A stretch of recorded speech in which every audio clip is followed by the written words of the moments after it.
So over the last 24 hours, I've actually given these animals just about 14 buckets of feed. And it's also important to know, I think it was 14, 15 buckets of feed or something like that. And it's also important to note that it's been very cold. And I know I've been saying this, but when it gets cold, the animals will actually eat more. And so they're eating a lot, and they're only eating maybe about 14, 15 buckets of feed. And I have 33 animals, and I've crunched the numbers, right? I've already crunched the numbers. I've already taken a look at everything.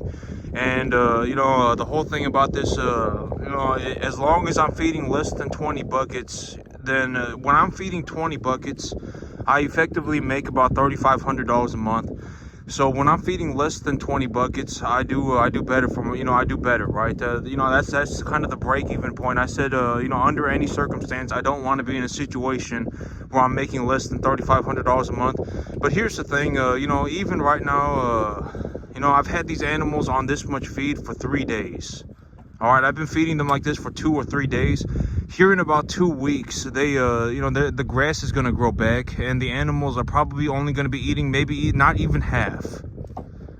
And so, I've been talking about this. In all reality, if you actually take a look at my situation, if we just take a look at it for what it is, I mean, I've already bought the feed, right? I already paid for my grain. I already paid for all of this, right? I already paid for everything. I didn't use any debt. I have stopped using debt completely. I just wrote a check and I paid for the grain. How did I pay for the grain? With the money that I made this month. I legitimately just paid off my debt and I bought more grain. All right, I bought more grain, and I paid off my grain debt, and and et cetera, right? I've already paid for all of the feed. I probably won't have to purchase anything until April. I probably won't. I probably won't be buying anything.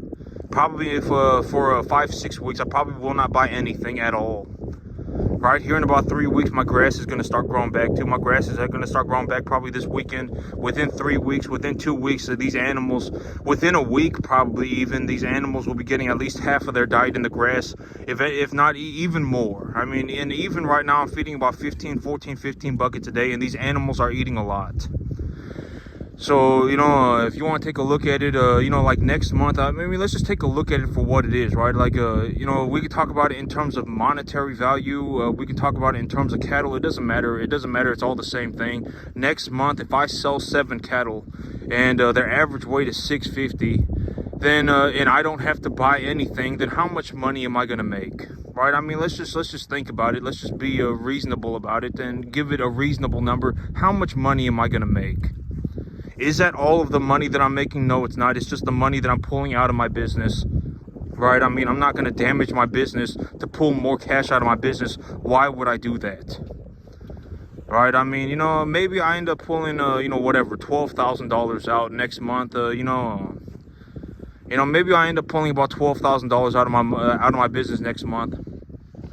Right? And I'm not going to use any debt. That 12 grand is entirely my money. I'm not going to use any leverage. If I go and I buy these animals or this month, at the beginning of this month, I purchased 8 animals, and those 8 animals cost me it was like $6,912, something like that. It was like $6,912. And so, if I purchase 8 animals, right, and it's gonna cost me 7 grand, right? And if I legitimately want the money back, I can just go and get my money back, right? It doesn't matter, right? I mean, I didn't use any leverage, right? I mean, it's all my money. It doesn't matter. And this is, I've been saying this for a long time, right? It doesn't matter. I mean, cash is not the only way to have money. I mean, it's the most ridiculous way to have money. All right, cash is the most ridiculous way to have money. If you're holding on to cash, you will be taxed the most. That's just how it works out. And I've talked about this in terms of a bigger financial sense. Why are you gonna, taxes are not a punishment. Right? I talk about this in terms of a fundamental idea. Taxes are not a punishment. Taxes are an encouragement to reinvest. Right? It's an encouragement to take your money and to invest it. That's why taxes exist. They do not exist to punish people. right? Especially, you know, it doesn't matter if you're poor, it doesn't matter if you have no money, it doesn't matter if you have a lot of money. Taxes do not exist to punish anybody, right? Because, okay, think about it like this. Imagine that, you know, like you know, it's like if you legitimately have no money, right, and you're an idiot, and so now you've come to this conclusion that it's unfair that you don't have money, and it's unfair that some people have money. You've legitimately come to that conclusion. You're borderline a communist, right? That's how communism gets started. You get a bunch of these idiots together, and then boom, next thing you know, you have a communism party, right? Oh my God, people should not be rich. Yeah, that's unfair. It's not fair for people to be rich. When in reality, all that you can really do in terms of a reality sense is to give everybody the same opportunity. And I talk about this all the time. All right, if I legitimately was standing out here and I was saying, you know, I'm only going to help you, I'm only going to give you this information if you have blonde hair and blue eyes. If I was legitimately saying stuff like that, then that would not be fair. But I give the information to everybody for free. It doesn't matter. I don't care. You could be, you know, you could, whatever. I don't care. I will give you I will give everybody the information for free. But if I was legitimately standing here saying that I will only give you the information if you have blonde hair and blue eyes, then that would not be fair. Right? Does that really happen? No, it doesn't. Right? I mean, in terms of, you know, America is like the, you know, it's like the land of opportunity. And I talk about this all the time. Where else can you go in the world where it's like anywhere that you go, you are legitimately surrounded by hundreds of millions of dollars worth of things everywhere that you go? Where else can you do that? You could legitimately just go into the middle of a city, like any major city in America, and you will just be surrounded by hundreds of, if not billions of dollars, hundreds of billions of dollars worth of things. Everywhere that there is so much money everywhere. It's ridiculous. There is legitimately so much money. I mean, it is incredible. You know how much, you know, and the average quality of life, even if you are borderline impoverished, right? Even if you're homeless, your quality of life is probably drastically better in America than it is anywhere else. It probably is. All right, you know, and I talk about this all the time, right? I mean, you know, let's just take a look at it for what it is. I mean, I'm not sitting here saying I'm only going to give you the information if you have blonde hair and blue eyes. All right, I'm giving the information to everybody for free. And at the end of the day, you can do whatever you want. At the end of the day, trust me, you know, at the end of the day, I'm the one who makes the money. You know, it just is what it is. I don't know what else to tell you. All right, and if you're having difficulty understanding money, then just take a look at, you know, and I'm really encouraging people to, you know, to develop this way of thinking about things, because, you know, it's just money. Money is very easy. It's not some figment of your imagination. You cannot just determine whatever, right? Oh my God, you know, right? Things, you know, just everything's an imaginary amount of money, and you know, and if you know, you also don't want to be in a situation where you have legitimately convinced yourself that everything's impossible, and right, and you know, your opinions are important. You know, money is not an opinion. All right, money is not an opinion. I don't know how else to put it. At the end of the day, it's going to be just an amount. It just is what it is. I don't know what to tell you. And, you know, and I talk about this, you know, it's like if you're having difficulty understanding money, think about it like this. If I liquidate 7 animals next month, Farmer Howard is in a situation where he has purchased everything that he needs for about the next 6 weeks. He doesn't need to purchase anything. Over the next 6 weeks, he anticipates he will liquidate 7 animals, body conditioning score 6, about 650 pounds. If he liquidates 7 animals and does not buy anything, how much money has he made? All right, just think about it. All right, you know, and just think about it. Is that all of the money that I have made? No, it's not all of the money that I have made. I still have 26 animals on my field. I am keeping the stable, you know, I have animals. And why am I doing this? Because, you know, the big idea is to think about it like 2 separate herds. If I have 26 animals and these 26 animals are profitable for the next 4 months, that profit is being accumulated via an unrealized gain. It is creating a safety buffer for the entirety of my business. If I legitimately went out right now and I purchased 14 animals and all 14 of them instantaneously dropped dead, financially it would not matter, because I still have the 26 animals. And the 26 animals, when I take a look, whatever, right? The 26 animals, when I take a look at them, maybe, if I liquidated them, maybe I could buy 40. Right? Financially, it would not matter. And I was actually taking a look at my numbers from last year, and I actually think that but here's the thing. The death loss for my farm last year was about 12%. I had about a 12% death loss. It was about 14%, 12%, 14%, something like that. And I'm not trying to give myself a freebie. I'm not looking to give myself a freebie. But several of these animals, actually, when I brought them home, they were already sick. Honest to God, I don't, God knows it. It just is what it is. I'm just being. My mama knows it. I know it. God knows it. Sometimes when I brought these animals home, they were already sick. Like deathly ill. All right, it just, I don't know how else to put it than to just give you the honest information. My death loss was about 12 to 14%. On the other hand, some of these animals that I lost last year, when I bought them, they were already deathly ill. I'm serious, they were deathly ill. And so, but right now, okay, when I take a look at my situation right now, for this year, right, it's already almost been 3 months. My death loss has been about 3%, just under 3%, which is actually better than the industry standard. All right, the industry standard, if you take a look at most people's farming operations, in terms of a larger, in terms of a legitimate operation, usually the death loss is somewhere between 5 and 7%. My death loss this year has so far been 3%, just under 3%. And it wasn't even because of BRD.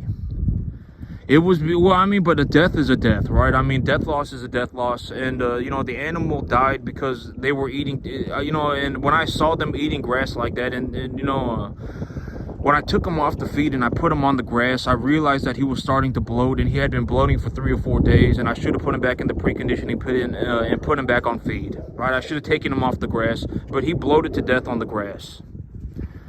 All right, and so my death loss for so far 3 months into the year has been, effectively 3 months, right? It's February 20th. We're effectively 3 months into the year. My death loss has been about 3%. Last year, my death loss was about 12 to 14%. But in all honesty, honest to God, I'm just going to be completely straightforward about it. I'm just going to be completely honest about it. These animals, there were several animals when I bought them, they were already deathly ill. I legitimately brought home a deathly ill animal. All right, so, it just, I don't know, I'm not looking to give myself a freebie. I'm not looking to give myself a pass. I'm just saying it is what it is, and God knows it. And at the end of the day, it just is what it is. All right, and, but, my death loss last year was about 14%, 12%, 14%, something like that. So far this year, it's been 3 months, and I had one animal bloat to death on the grass. My death loss is about 3%, just under 3%. It's about 2%, 2 or 3%, something like that. And so, I'm taking a look at my whole situation right now, and I've got everything that I need. I would logically anticipate that I do not buy anything for my business up until about April. I don't have to purchase anything else. I've already paid for everything. I've already bought this grain. I've actually stopped using leverage completely. I've stopped using leverage completely. Honest to God, I just, it just is what I just wrote a check. I paid for my debt and I bought more grain. I've already fertilized my field. My grass has actually died and it's going to have to grow back, and I probably won't even have to fertilize it until April. And if I fertilize it, even if I do, I will probably end up just putting straight like half a tonnage of urea on it. It's only going to cost me $250. I've taken a look at the overall, just everything going on with my herd, and I would anticipate that I'm liquidating about 6 or 7 animals a month, effectively from now until infinity. If anything, the number of animals that I liquidate is actually going to go up. All right, so when I take a look at it,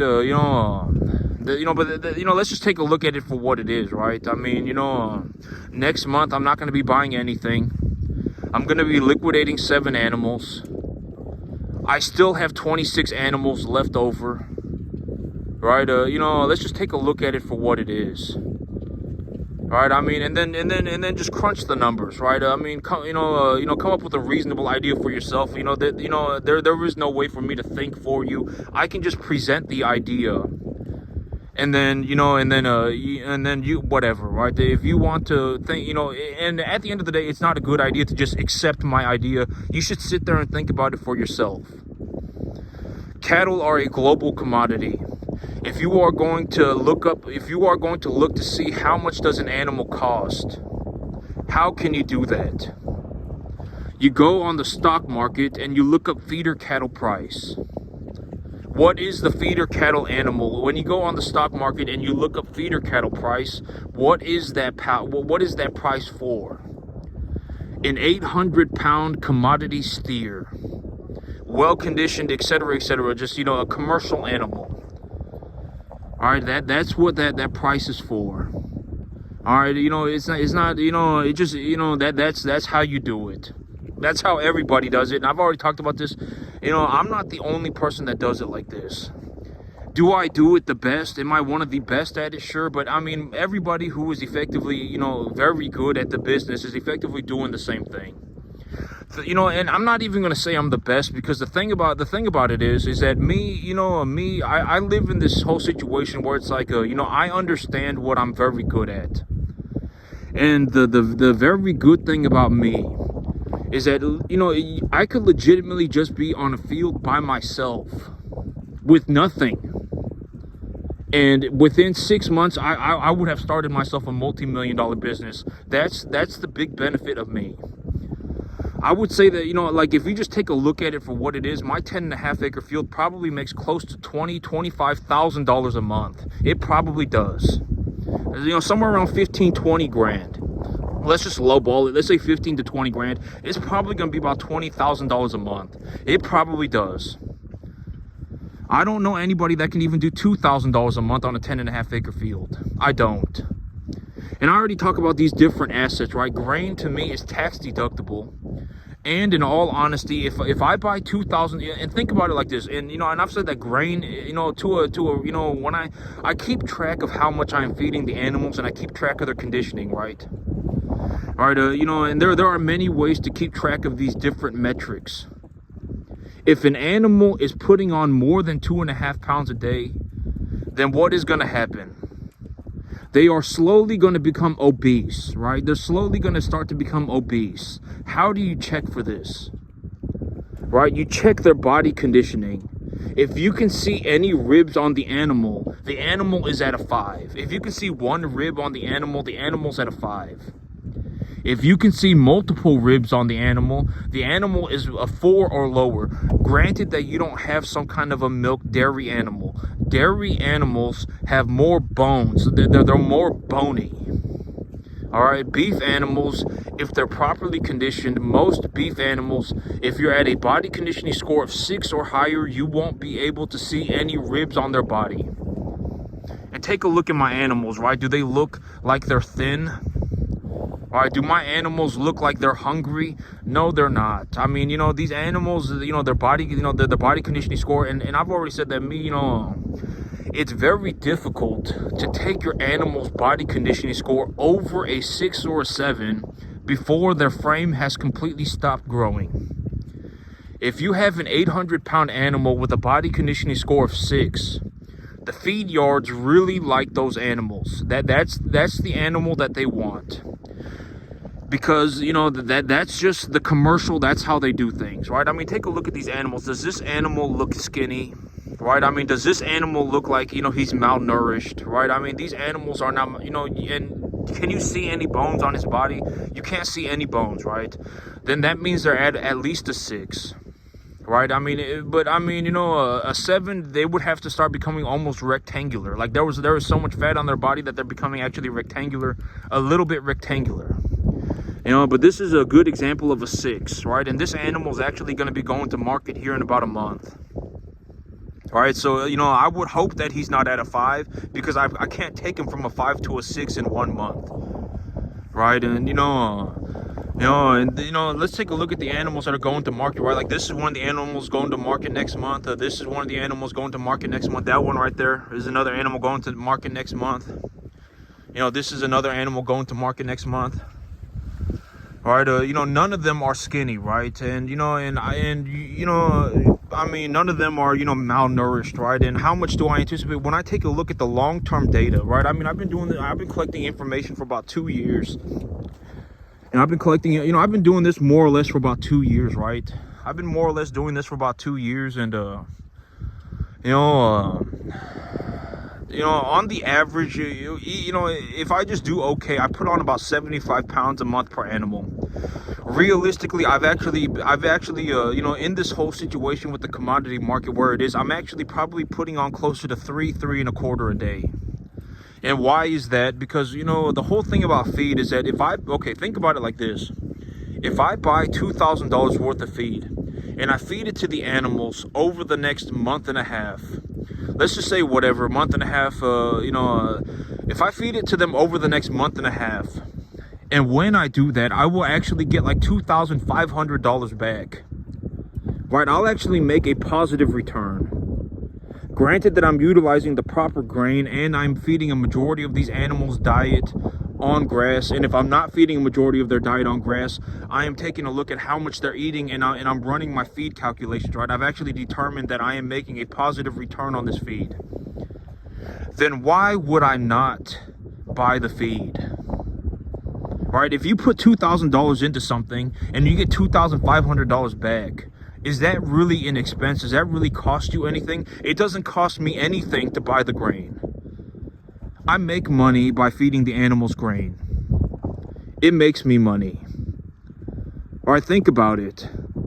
I buy $2,000 worth of grain. I feed them 75% of their diet in grass. I supplement their feed maybe 5 or 6, 7 pounds a day per animal.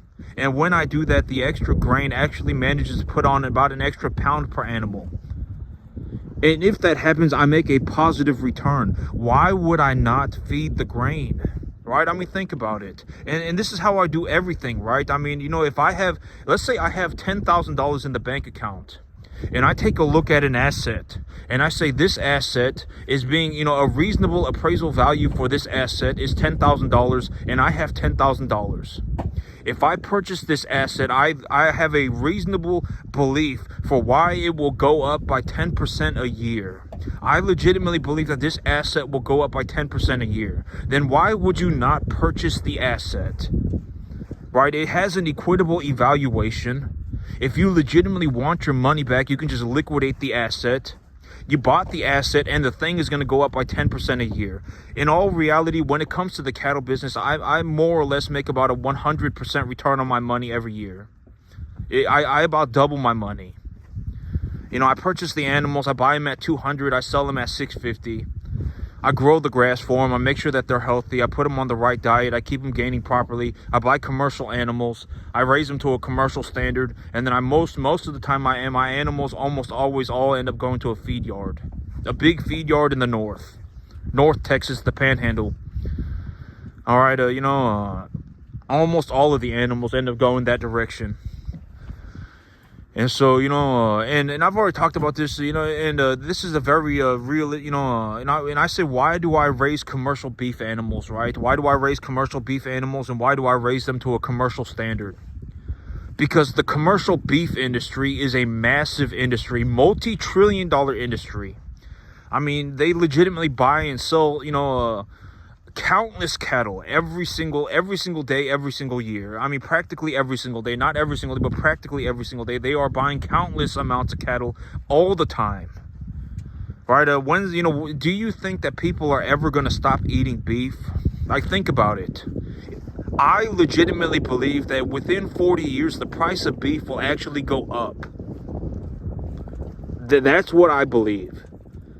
All right, and if you legitimately think that beef is going to go down in value over the next 40 years, if you legitimately think that you're going to wake up one day and your T-bone steak is going to be cheaper, I mean, you better have a very, very, very good reason for why you think that, because it's probably not going to happen. I would actually anticipate that the price of beef goes up.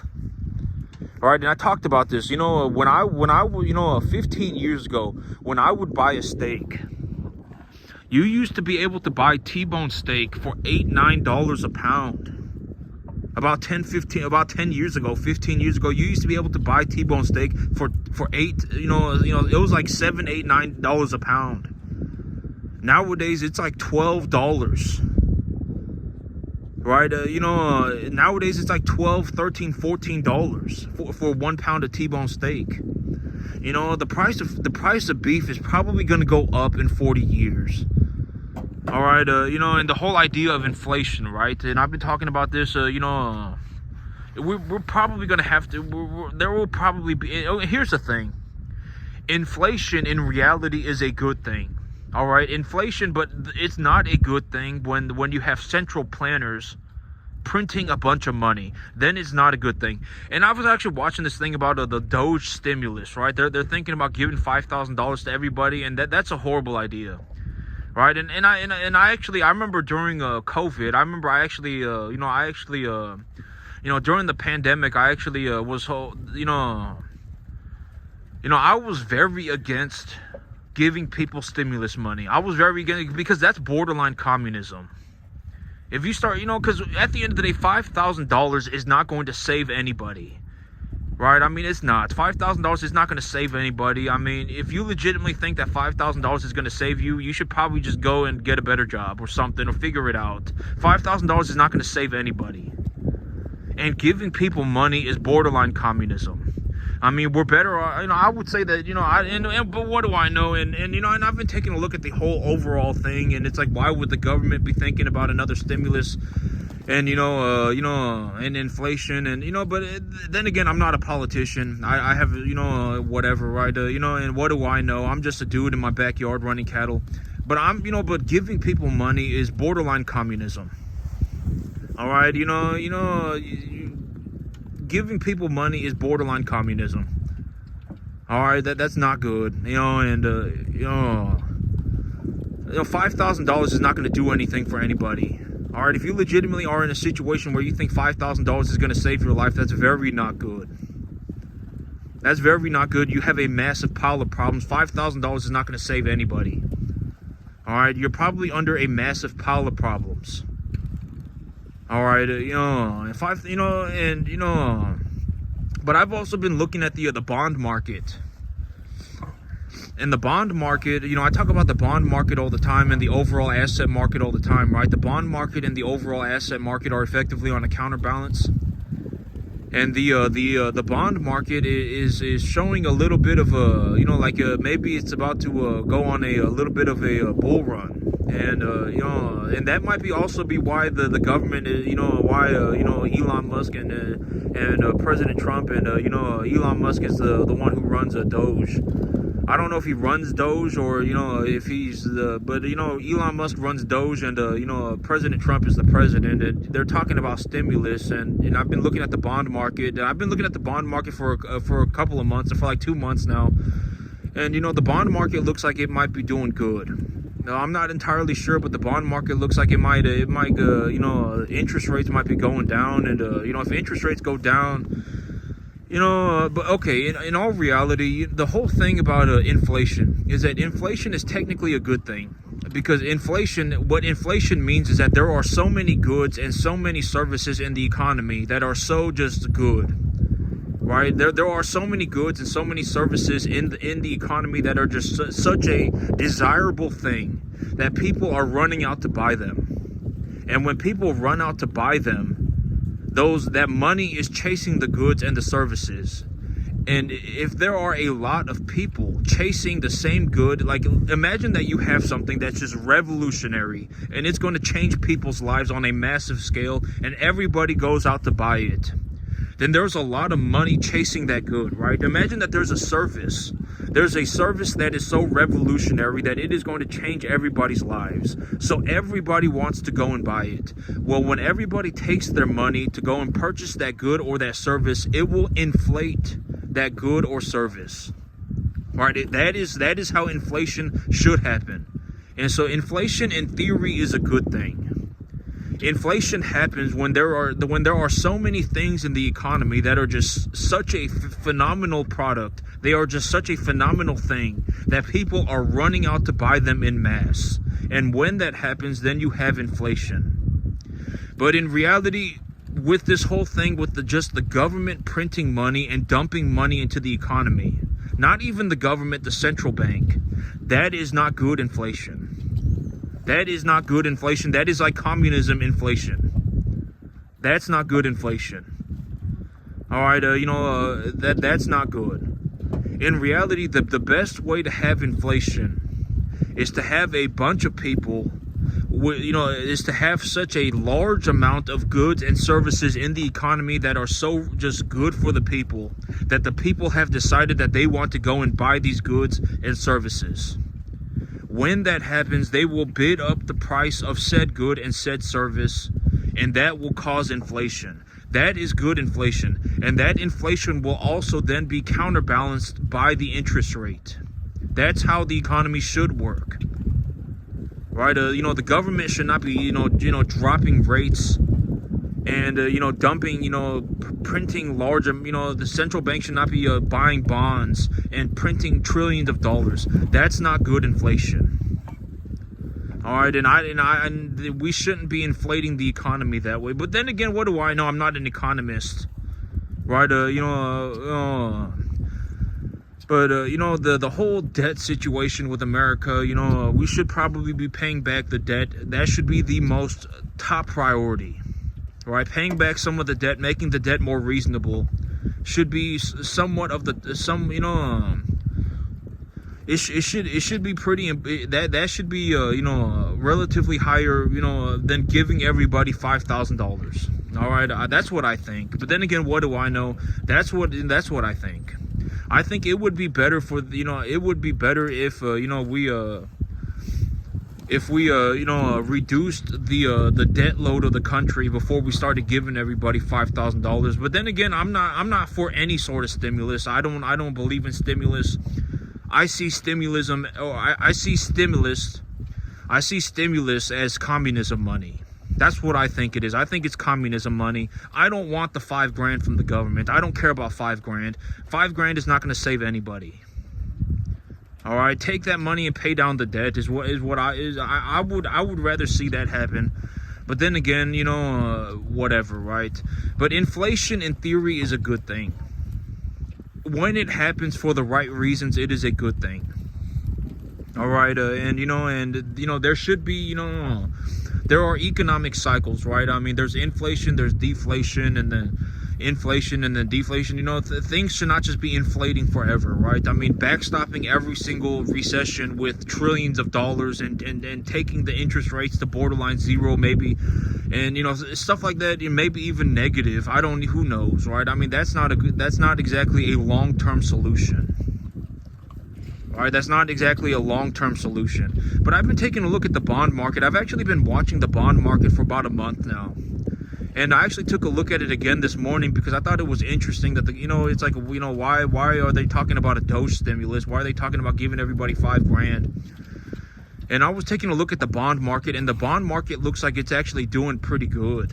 And so I don't know. And also I've been actually taking a look at real estate, right? I've been keeping an eye on the real estate market, and a lot of properties have actually reduced their pricing.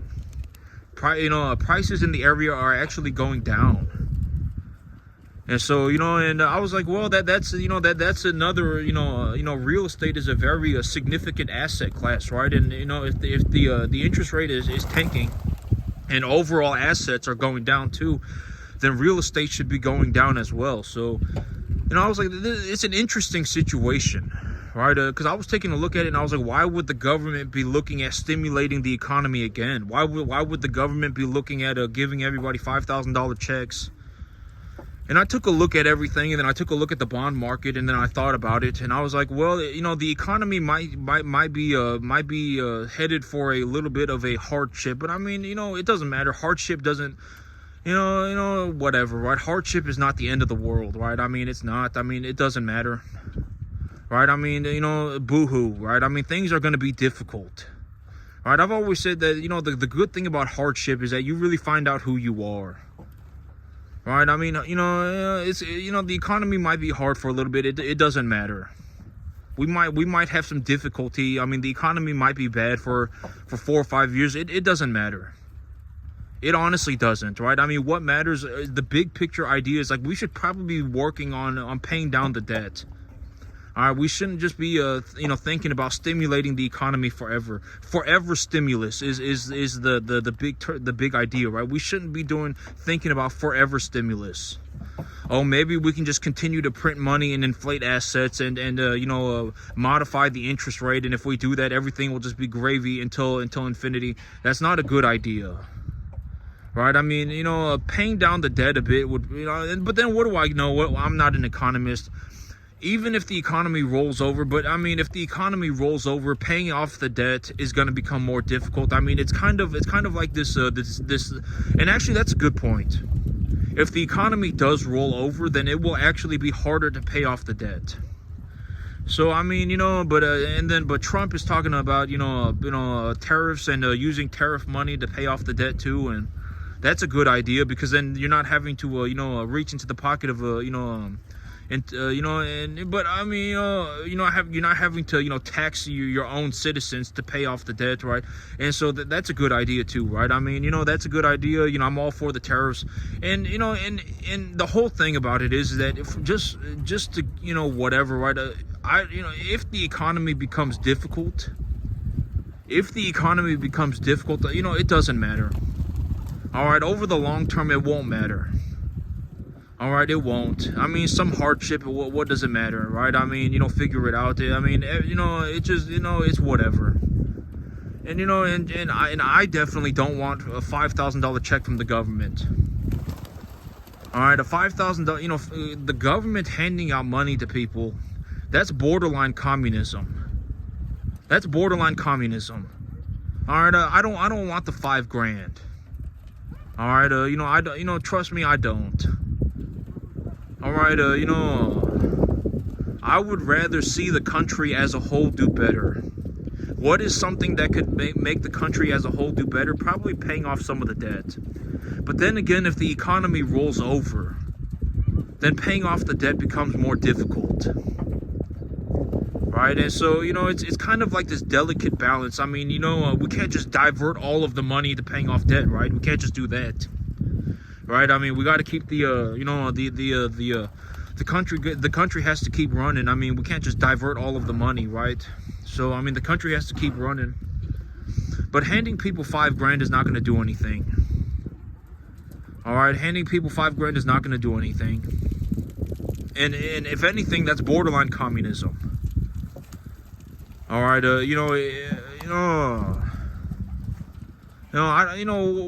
what's $5,000 gonna do for it's not gonna do anything. All right, $5,000 is not gonna do anything. If you legitimately are in a situation where you have somebody who legitimately believes that $5,000 is gonna do a lot for them, that's very not good. They probably have a lot of problems, and the $5,000 is not actually gonna do anything for them. If anything, it could actually make their problems worse. All right,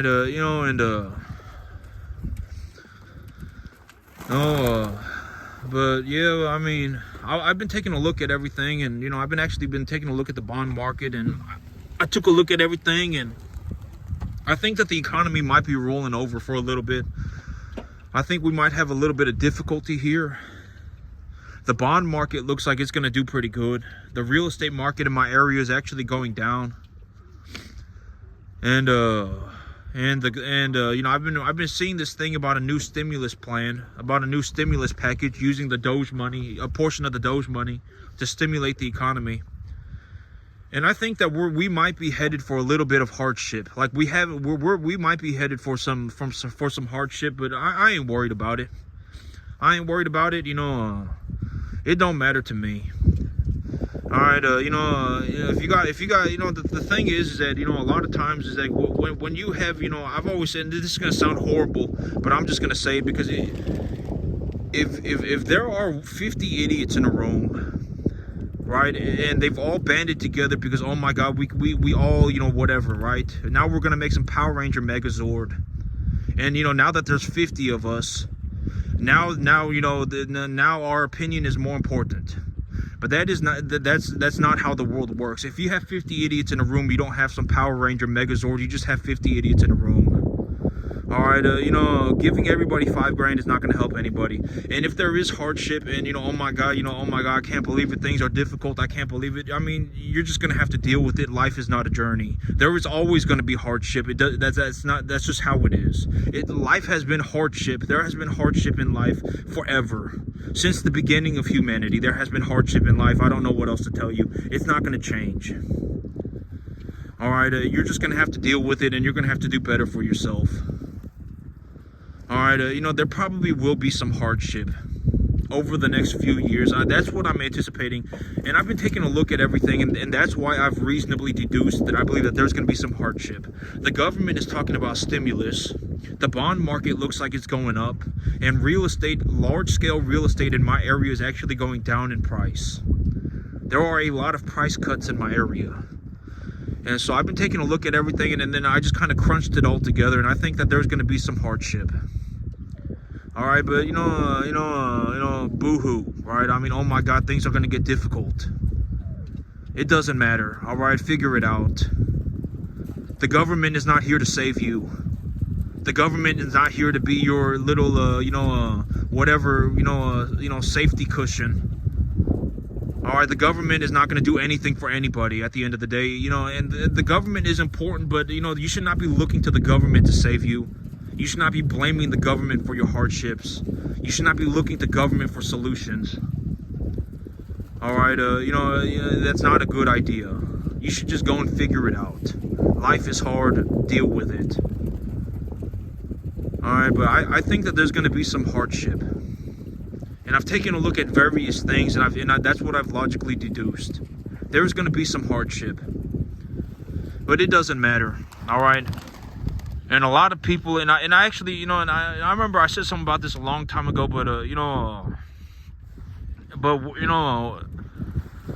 I was actually talking about the feeder cattle market when I said this, but, you know, everybody is going to start complaining at the same time. That's usually what, you know, everybody starts complaining at the same time. People move in large groups. All right, people move in large groups. People move in large groups, and if everybody's happy, then effectively everybody's gonna be happy, and if everybody's sad, then everybody's gonna be sad. But you have to take a step back and take a look at it. All right, you can't get swallowed by the group. You're gonna have to think for yourself. All right, and even if everybody starts complaining at the same time, and then oh my God, you know, the government should not react. You know, but at the end of the day, what's actually going to happen is if everybody complains at the same time, they're going to make it look like everybody's complaining at the same time, and then the politicians are just going to go and do whatever their private interests are. They're going to be like, oh my God, well, look at all these people having difficulty. If you're not helping people, if you're not saving these people, if you're not pitching in to help these people, then you're a horrible person. And then they're going to go on this whole political spiel about it. And then they're just going to go off and print more money. All right, so don't ask the government for help. All right, the government's not going to save anybody. The government is not your friend. All right, and even if there is hardship, boo-hoo, it doesn't matter. All right, there's always going to be hardship. It doesn't matter. And you know, trust me, I definitely don't want a $5,000 check from the government. I don't want it. All right, it's not going to do anything for anybody. 5 grand is not going to do anything for anybody. But I think we're headed for some hardship.